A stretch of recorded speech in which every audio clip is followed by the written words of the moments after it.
مسجد کا نقشہ مکمل ہونے کے بعد گودام یا دکان بنا کر کرائے پر دینا جائز نہیں ہوگا۔ اگر کام شروع ہونے سے پہلے پلان میں نیچے کا حصہ مسجد ہوتا اور دکان بنائی جاتی تو اس صورت میں اس کی گنجائش تھی، اب اس کی گنجائش نہیں ہے۔ مسجد کی ابتدائی تعمیر کے وقت بانی مسجد نے نیت کر کے اس کے نقشے میں دکانیں، کمرے بھی شامل کیے ہوں اور مسجد کے مفاد کے لیے وقف ہوں تو بنا سکتے ہیں، اور یہ شرعی مسجد سے خارج رہے گی۔ اس جگہ حائضہ اور ناپاک جا سکے گا، مگر جب ایک بار مسجد بن گئی اور ابتدائی تعمیر کے وقت نیچے دکان اور اوپر کے حصے میں کمرے شامل نہ ہوں تو مسجد کے اوپر کا حصہ آسمان تک اور نیچے کا حصہ تحت الثری تک مسجد کے اور اسی کے حکم میں ہو چکا۔ اب اس کا کوئی حصہ، کوئی جز مسجد سے خارج نہیں کیا جا سکتا، اور اس جگہ مسجد کی آمدنی کے لیے دکان و کمرے نہیں بنائے جا سکتے، اور اس جگہ کا احترام مسجد جیسا ہے۔ حائضہ و جنوبی ناپاک کا وہاں جانا درست نہیں۔ عارضی ضرورت کے لیے بنائی گئی مسجد کا حکم پرانی مسجد کو توڑ کر نئی مسجد بنانے کا ارادہ کیا ہے۔ جب تک نماز پڑھنے کے لیے عارضی طور پر مسجد کے احاطے سے باہر ایک جگہ مسجد بنائی گئی ہے جس کو پختہ مسجد کے تیار ہونے پر توڑ دیا جائے گا، تو عارضی مسجد کا کیا حکم ہے؟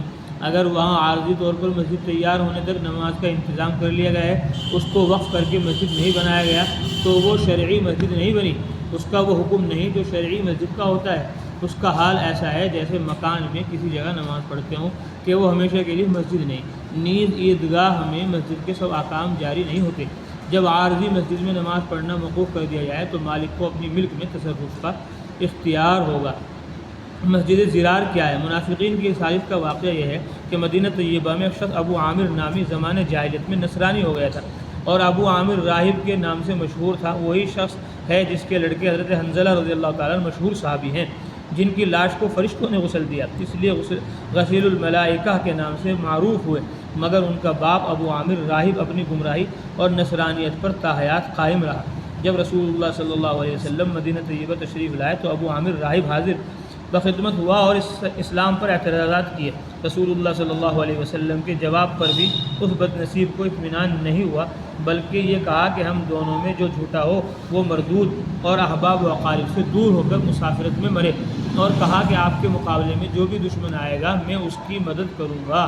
چنانچہ غزوہ حنین تک تمام غزوات میں مسلمانوں کے دشمنوں کے ساتھ قتال میں شرکت کی۔ جب حوازن کا بڑا اور قوی قبیلہ بھی شکست کھا گیا تو یہ مایوس ہو کر ملک شام بھاگ گیا، کیونکہ یہی ملک نصرانیوں کا مرکز تھا۔ وہیں جا کر اپنے احباب و اقارب سے دور مر گیا۔ جو دعا کی تھی وہ اس کے سامنے آ گئی۔ جب کسی شخص کی رسوائی مقدر ہوتی ہے تو وہ ایسے ہی کام کیا کرتا ہے، خود ہی اپنی دعا سے ذلیل و خوار ہوا، مگر جب تک زندہ رہا اسلام اور مسلمانوں کے خلاف سازشوں میں لگا رہا۔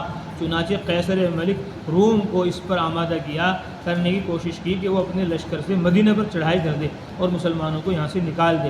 اسی سازش کا ایک معاملہ یہ پیش آیا کہ اس نے منافقین مدینہ کو، جن کے ساتھ اس کا ساز باز تھا، خط لکھا کہ میں اس کی کوشش کر رہا ہوں کہ قیصر مدینہ پر چڑھائی کرے، مگر تم لوگوں کی کوئی اجتماعی طاقت ہونی چاہیے جو اس وقت قیصر کی مدد کرے۔ اس کی صورت یہ ہے کہ تم مدینہ ہی میں ایک مکان بناؤ اور یہ ظاہر کرو کہ ہم مسجد بنا رہے ہیں تاکہ مسلمانوں کو شبہ نہ ہو، پھر اس مکان میں تم اپنے لوگوں کو جمع کرو اور جس قدر اسلحہ اور سامان جمع کر سکتے ہو وہ بھی کرو، یہاں مسلمانوں کے خلاف آپس کے مشورے سے معاملات طے کیا کرو۔